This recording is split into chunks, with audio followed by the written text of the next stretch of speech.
സലു കിച്ചണിലേക്ക് സ്വാഗതം. അപ്പൊ പെരുന്നാളിന് വേണ്ടിയിട്ടും പിന്നെ ഇന്നത്തെ റെസിപ്പിക്ക് വേണ്ടിയിട്ടും കുറച്ച് സാധനങ്ങളൊക്കെ വാങ്ങിക്കാനുണ്ടായിരുന്നു. അങ്ങനെ ഞങ്ങളിപ്പോ പുറത്തേക്ക് ഇറങ്ങിയതാണ്. എപ്പോഴും ഇങ്ങനെയൊക്കെയുള്ള ഷോപ്പുകളിൽ വന്നു കഴിഞ്ഞാൽ നമ്മൾ ആവശ്യമുള്ളതിനേക്കാളേറെ ആവശ്യമില്ലാത്ത സാധനങ്ങൾ എടുക്കുന്നതായിരിക്കും കൂടുതൽ, അല്ലേ? ഞാൻ അങ്ങനെയാണ് കേട്ടോ. അപ്പൊ നിസർഗ പറയും ആവശ്യമുള്ള ലിസ്റ്റ് എഴുതിക്കൊണ്ട് വന്നിട്ട് ലിസ്റ്റിലില്ലാത്ത സാധനങ്ങളൊക്കെ ആണല്ലോ കൂടുതൽ എടുക്കണമെന്ന്. അതെന്തോ ഓരോന്ന് കാണുമ്പോൾ അത് എടുത്തില്ലല്ലോ, അത് എഴുതിയില്ലല്ലോ എന്നൊക്കെ പറഞ്ഞ് എടുക്കുന്നതാണ് കേട്ടോ. എന്തായാലും സാധനങ്ങളൊക്കെ വാങ്ങിച്ച് ഇനിയിപ്പം വീട്ടിൽ പോയിട്ട് വേണം ഇന്നത്തെ നമ്മളുടെ സ്പെഷ്യൽ റെസിപ്പിയൊക്കെ തയ്യാറാക്കാൻ. വെയിലും ഉണ്ട്, എന്നാൽ ചെറിയ ചാറ്റൽ മഴ എവിടേക്കോ പെയ്യുന്നുണ്ട് കേട്ടോ. അപ്പൊ ഞാൻ ഒരു സാധനം കാണിച്ചു തരാമേ. ഇത് കണ്ടോ, ഇതിപ്പം ഞാൻ വെൽഡ് ചെയ്യിപ്പിച്ചതാണ്. ഇതാ കണ്ടോ, ഇതിന്റെ ചട്ടികളൊക്കെ സൂക്ഷിക്കാൻ വേണ്ടിയിട്ട്. ചട്ടികളാകുമ്പോൾ തട്ടി മുട്ടി അത് പൊട്ടാൻ സാധ്യത കൂടുതലാണ്. അപ്പൊ ഇങ്ങനെ നമ്മൾ സൂക്ഷിച്ച് ഇവിടെ വെക്കുകയാണെങ്കിൽ അത് സേഫ് ആയിട്ടിരിക്കും. അതിന് വേണ്ടി ചെയ്യിച്ചെടുത്തതാണ് കേട്ടോ. പിന്നെ അതുപോലെ ഒരു സംഭവമാണ്, ഈ വേസ്റ്റ് ഇടുന്നത് ഞാൻ ഇതിനു മുൻപ് ചെയ്യിച്ചാണല്ലോ. അപ്പൊ അതിനൊരു കവർ ഫ്രണ്ടിൽ കൊടുത്ത്, കാരണം ആ ബക്കറ്റ് കാണാതിരിക്കാൻ. പിന്നെ ഒരു സംഭവം ചെയ്തത്, എല്ലാ വീട്ടിലും അത്യാവശ്യമുള്ള ഒരു സംഭവമാണ് ലാഡർ എന്ന് പറഞ്ഞാൽ. ലാഡർ ചെയ്യിപ്പിക്കുക മാത്രമല്ല, പിന്നെ അത് ഇതുപോലെ ലോക്ക് ചെയ്ത് ഇടാൻ സൗകര്യത്തിന് ഇങ്ങനെയൊക്കെ ആക്കി കൊടുത്തു. ഇനി ഞാനൊരു സ്പെഷ്യൽ സാധനം കാണിച്ചു തരാം കേട്ടോ. ഈ സംഭവം കണ്ടോ, ഇത് ഭയങ്കര യൂസ്ഫുൾ ആണ് കേട്ടോ. ഇപ്പൊ നമ്മൾ ചൂല്, മോപ്പ് അങ്ങനെയൊക്കെയുള്ള സംഭവങ്ങൾ വലിച്ചു വാരി നമ്മളിങ്ങനെ ഒരു മൂലയിൽ വെക്കുന്നതും വൃത്തിയായിട്ടിരിക്കും. ഇങ്ങനെ നമ്മൾ കവർ ചെയ്ത് വെക്കുകയാണെങ്കിൽ അതിനു വേണ്ടി ചെയ്യിപ്പിച്ചെടുത്താണ്. അപ്പൊ എനിക്ക് ഇങ്ങനെയൊക്കെയാണ് കേട്ടോ. വെൽഡർ വീട്ടിൽ എന്തെങ്കിലും ഒരു ആവശ്യത്തിന് വന്നു കഴിഞ്ഞാൽ ഞാൻ ഇങ്ങനെയുള്ള സംഭവങ്ങളെല്ലാം ചെയ്യിപ്പിച്ചെടുക്കും. നമ്മുടെ പഴയ വീട്ടിലെ കൂര ചെയ്യിപ്പിക്കാൻ വന്നതാണ്. അപ്പൊ അവരിന്ന് തിരിച്ച് എല്ലാം പണി കഴിഞ്ഞ് പോകുമെന്ന് പറഞ്ഞപ്പോൾ ഞാൻ അവരെ പിടിച്ച് നിർത്തി ഇതൊക്കെ ചെയ്യിപ്പിക്കായിരുന്നു. എനിക്ക് ഇങ്ങനെയുള്ള ഐഡിയാസ് ഒക്കെ അപ്പോഴപ്പോഴും വരും കേട്ടോ.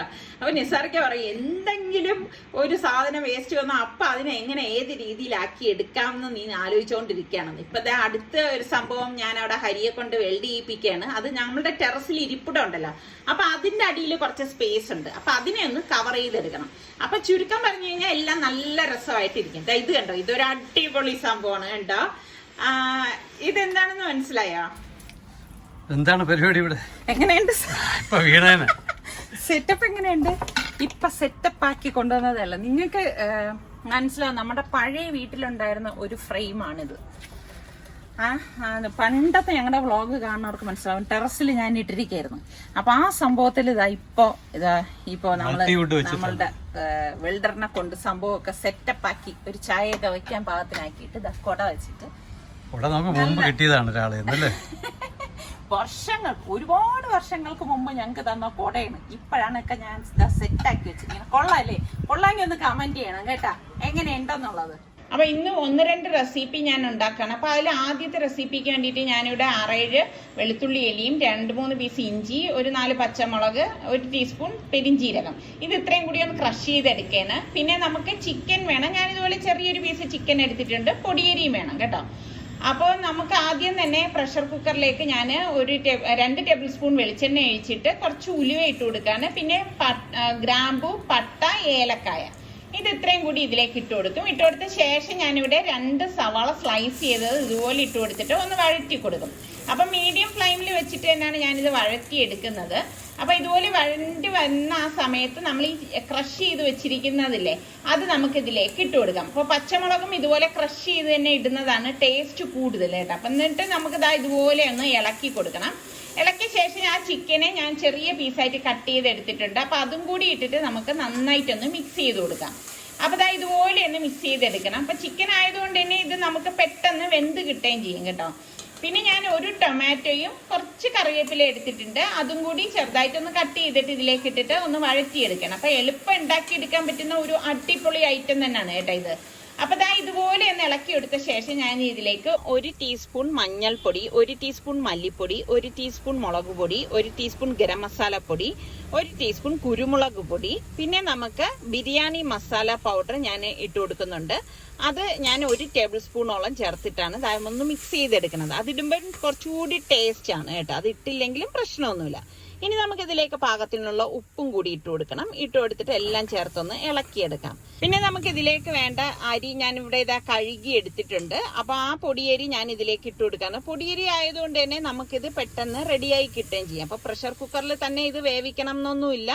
അല്ലാതെ നമുക്ക് വേണമെങ്കിലും വേവിച്ചെടുക്കാം. ഇതിപ്പോൾ എനിക്ക് സമയം ഇല്ലാത്തത് കൊണ്ട് പെട്ടെന്ന് റെഡിയാവാൻ വേണ്ടി ഞാൻ പ്രഷർ കുക്കറിലേക്ക് ഇട്ടതാണ്. അപ്പോൾ പാകത്തിനുള്ള വെള്ളം ഇതുപോലെ ഒഴിച്ചു കൊടുത്തിട്ട് ഇതുപോലെ ഒന്ന് ഇളക്കിയെടുക്കാം. അപ്പം നല്ലതുപോലെ ഒന്ന് ഇളക്കിയെടുക്കണം. പിന്നെ ഇതിലേക്ക് ഞാൻ കുറച്ച് മല്ലിയില, ഒരു കൈപ്പിടി മല്ലിയില ചെറുതായിട്ടൊന്ന് അരിഞ്ഞിട്ട് അതും കൂടി ഇട്ട് കൊടുക്കണം. എന്നിട്ട് പ്രഷർ കുക്കർ മൂടിയിട്ട് ഞാൻ 2 വിസിൽ വരെയാണ് ഇത് വേവിച്ചെടുക്കുന്നത് കേട്ടോ. അപ്പം ഞാൻ മറ്റൊരു പാൻ അടുപ്പത്തേക്ക് വെച്ച് പാകത്തിനുള്ള ഉപ്പും കുറച്ച് ഓയിലും ഒഴിച്ച ശേഷം ഞാൻ നമ്മളുടെ പാസ്ത ഉണ്ടല്ലോ അത് ഞാൻ ഇതിലേക്ക് ഇട്ടിട്ട് ഒന്ന് വേവിച്ചെടുക്കുകയാണ്. അപ്പം അത് അവിടെ ഒന്ന് റെഡിയാകുന്ന നേരം കൊണ്ട് നമ്മളുടെ കുക്കറിലെ വിസിലൊക്കെ വരുന്നുണ്ട്. പിന്നെ ഞാനിവിടെ ബ്രെഡ് എടുത്തിട്ടുണ്ട്. അപ്പൊ ബ്രെഡ് ഇതുപോലെ ഒന്ന് അടുക്കി വെച്ച ശേഷം ഞാനൊരു ഗ്ലാസ് കൊണ്ട് ഇതൊന്ന് കട്ട് ചെയ്തെടുക്കാനായിട്ട്, റൗണ്ടിന് കട്ട് ചെയ്യാൻ വേണ്ടിയിട്ടാണ്. അപ്പൊ കട്ട് ചെയ്ത ശേഷം ബാക്കി വരുന്നത് കളയൊന്നും വേണ്ട, നമുക്ക് ബ്രെഡ് ക്രംസിനായിട്ട് യൂസ് ചെയ്യാം കേട്ടോ. ഒന്നും നമ്മൾ വേസ്റ്റ് ചെയ്യാൻ പാടില്ല.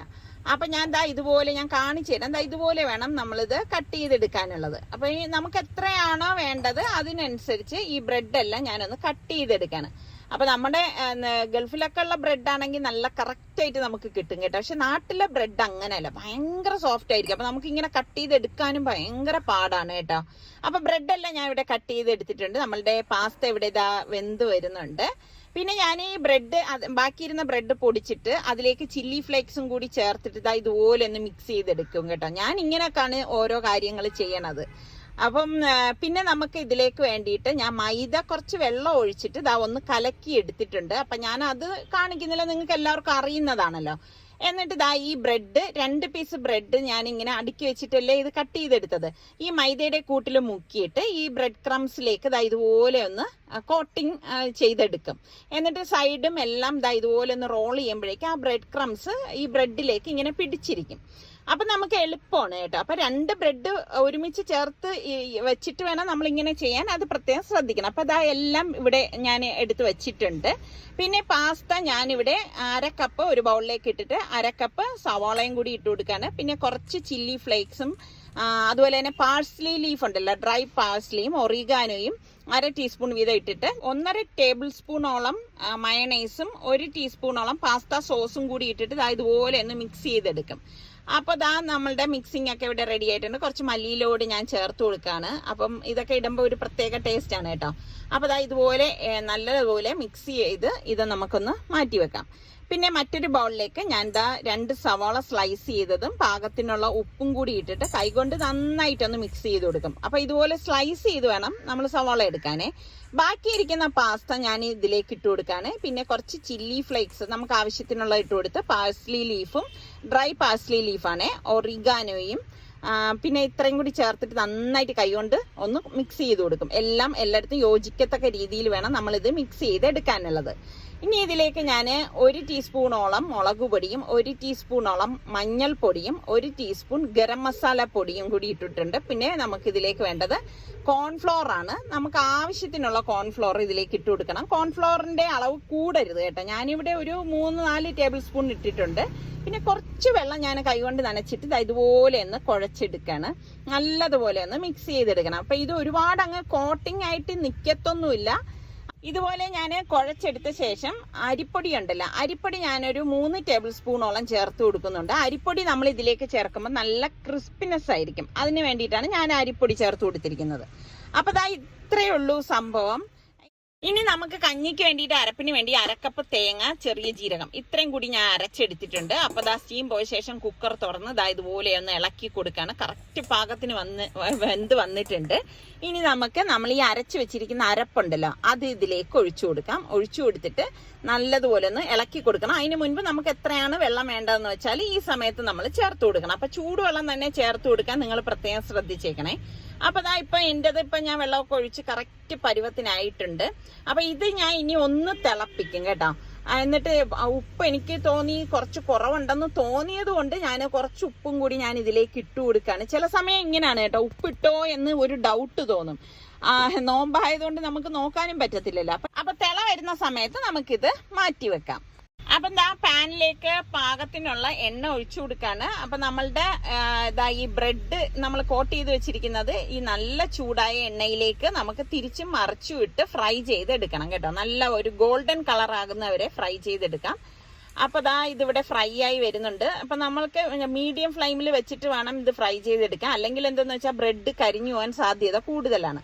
അപ്പം ഇങ്ങനെയാണ് നമ്മൾ ഓരോ ബ്രെഡും ഫ്രൈ ചെയ്തെടുക്കണത്. ഇങ്ങനെ ആകുമ്പോൾ നമുക്ക് എളുപ്പമാണ്. ഒന്നും കൂടി ഞാൻ കാണിച്ചു തരാം. ദാ ഇതുപോലെ ഇട്ട് തിരിച്ചും മറിച്ചും ഇട്ട് കൊടുത്ത് നമ്മൾ ഫ്രൈ ചെയ്തെടുത്താൽ മതി കേട്ടോ. എന്നിട്ട് നമുക്ക് നമ്മൾ നേരത്തെ മിക്സ് ചെയ്ത് വെച്ചിരിക്കുന്നതല്ലേ, അത് ഞാൻ ഫില്ലിംഗ് ആയിട്ട് എടുക്കാൻ വേണ്ടിയിട്ടാണ്. എന്നിട്ട് ഈ ബ്രെഡ് ഒരു സിസർ കൊണ്ട് ഞാനൊന്ന് കട്ട് ചെയ്യണം. ഇതുകൊണ്ടാണ് ഞാൻ പറഞ്ഞത് 2 ബ്രെഡ് ഒരുമിച്ച് വെച്ചിട്ടല്ലേ നമ്മളിത് ഫ്രൈ ചെയ്തെടുത്തത്. അപ്പൊ ഇതുപോലെ ഒന്ന് കട്ട് ചെയ്യണം. ഫുള്ളായിട്ട് കട്ട് ചെയ്യരുത് കേട്ടോ. കട്ട് ചെയ്യുമ്പോൾ ഇതൊരു പോക്കറ്റ് പോലെ വരും. ഇതുപോലെ വരും. നമ്മളൊന്ന് കൈ കൊണ്ട് പിടിക്കുമ്പോഴേക്കും അതങ്ങ് തുറന്നു വരും കേട്ടോ. എന്നിട്ട് ഇതിനുള്ളിലേക്ക് നമുക്ക് ഈ ഫില്ലിംഗ് ഒന്ന് വെച്ചു കൊടുക്കാം. നമുക്ക് തോന്നും ഇതിനുള്ളിൽ കുറച്ച് ഫില്ലിങ്ങേ കയറത്തുള്ളൂ എന്ന്. നല്ലതുപോലെ ഫില്ലിംഗ് ഉള്ളിലേക്ക് കയറും കേട്ടോ. അപ്പൊ നമുക്ക് എത്രയാണോ ആവശ്യം അതിനനുസരിച്ച് ഈ ഫില്ലിംഗ് ഒന്ന് വെച്ചു കൊടുത്താൽ മതി. അപ്പൊ ഇത്രയേ ഉള്ളൂ സംഭവം. നമ്മളുടെ ബ്രെഡ് പോക്കറ്റും ഇവിടെ റെഡി ആയിട്ടുണ്ട്. അപ്പൊ ഇതിന്റെ റെസിപ്പി പണ്ട് ഞാൻ ഇട്ടിട്ടുള്ളതാണ് കേട്ടോ. അന്ന് ഫില്ലിംഗ് ഇതല്ലായിരുന്നു, ഫില്ലിംഗ് വേറെ ആയിരുന്നു കേട്ടോ. അപ്പൊ സംഭവം ഇവിടെ റെഡി ആയിട്ടുണ്ട്. ഇത്രയേ ഉള്ളൂ. കഴിക്കുമ്പോൾ നല്ല ടേസ്റ്റ് ആണ്. കുട്ടികൾക്കൊക്കെ ഇത് ഉണ്ടാക്കി കൊടുത്താൽ ഭയങ്കര ഇഷ്ടമാവും. പിന്നെ ഇത് നമ്മൾ ചൂടോടുകൂടി തന്നെ കഴിക്കാൻ നോക്കണം. നമ്മൾ ഉണ്ടാക്കിയിട്ട് വെച്ചിരുന്നാൽ അത്ര ടേസ്റ്റ് ഒന്നും ഉണ്ടാവില്ല.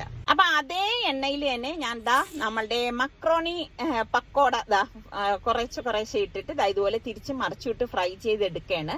അപ്പൊ നല്ല ഒരു ക്രിസ്പിനെസ് വരുന്നത് വരെ ഇതൊന്ന് ഫ്രൈ ചെയ്തെടുക്കാം. നല്ല കിഡു ടേസ്റ്റ് ആണ് കേട്ടോ. അപ്പൊ ഇങ്ങനെ ട്രൈ ചെയ്യാത്തവരുണ്ടെങ്കിൽ ട്രൈ ചെയ്ത് നോക്കുക.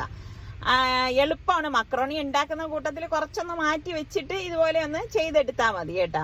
ഇഷ്ടമാണെങ്കിൽ ചെയ്താൽ മതി. പക്ഷെ നല്ല ടേസ്റ്റ് ആണ്. അപ്പൊ ട്രൈ ചെയ്തിട്ടില്ലെങ്കിൽ നിങ്ങളൊന്ന് ട്രൈ ചെയ്ത് നോക്കണം കേട്ടോ. അപ്പൊ ഞാൻ അതും ഇവിടെ റെഡിയാക്കി എടുത്തിട്ടുണ്ട്. അപ്പൊ ഇതൊക്കെയാണ് നമ്മളുടെ ഇന്നത്തെ റെസിപ്പി എന്ന് പറയുന്നത്. എല്ലാം ഞാൻ ടേബിളിലേക്ക് വെച്ചൊന്ന് അറേഞ്ച് ചെയ്യാണ്. ഇനി ഒരു ജ്യൂസും കൂടി തയ്യാറാക്കണം. അപ്പോഴേക്ക് നമ്മളുടെ ഈ നോമ്പ് തുറക്കുന്ന ഐറ്റംസ് എല്ലാം റെഡി ആയിട്ടുണ്ട്. അപ്പൊ ഇതിൽ നിങ്ങൾക്ക് ഇഷ്ടപ്പെട്ടത് ഏതാണെന്നൊന്നുകൂടി പറയണം കേട്ടോ. ഇന്ന് സൽമാൻ ഇഷ്ടമുള്ള ഷമാം ജ്യൂസാണ്. ജ്യൂസ് അല്ല, ഷേക്ക്. സമാം ഷേക്കാണ് റെഡിയാക്കി എടുത്തത്. നല്ല ഷമാമാണെങ്കിൽ നല്ല കളർ ഉണ്ടായിരിക്കും കേട്ടോ. അപ്പൊ ഞാൻ നോമ്പ് തുറക്കുന്ന സമയപ്പോഴേക്ക് കഞ്ഞിയൊക്കെ എല്ലാം നിസാർക്ക് പറഞ്ഞു കഞ്ഞിയെല്ലാം ഒഴിച്ചു വെക്കാന്ന് പറഞ്ഞു. അങ്ങനെ ഞാൻ എല്ലാം ഒഴിച്ചു വെക്കാണ്. ഇന്നത്തെ നോമ്പ് തുറ നിങ്ങൾക്ക് എല്ലാവർക്കും ഇഷ്ടമായെന്ന് വിശ്വസിക്കുന്നു. അപ്പോൾ നമ്മളുടെ ചാനൽ കാണുന്നവരിൽ സബ്സ്ക്രൈബ് ചെയ്യാതെ ആരെങ്കിലും ഒക്കെ ഉണ്ടെങ്കിൽ നിങ്ങൾക്ക് ഇഷ്ടപ്പെട്ടാൽ സബ്സ്ക്രൈബ് ചെയ്യാനോ ആ ബെല്ലൈക്കൺ പ്രസ് ചെയ്യാനോ ഒന്നും മറന്നു വരുതേ. എങ്കിൽ മാത്രമേ ഞങ്ങൾ വീഡിയോസ് ഒക്കെ പോസ്റ്റ് ചെയ്യുന്നത് നിങ്ങൾക്ക് നോട്ടിഫിക്കേഷൻ കിട്ടത്തുള്ളൂ. അപ്പോൾ അടുത്ത നല്ല റെസിപ്പിയോ വ്ളോഗോ ഇട്ടൊക്കെ കാണാം. അതുവരയ്ക്കും എല്ലാവർക്കും ഒരിക്കൽ കൂടി റംദാൻ മുബാറക്.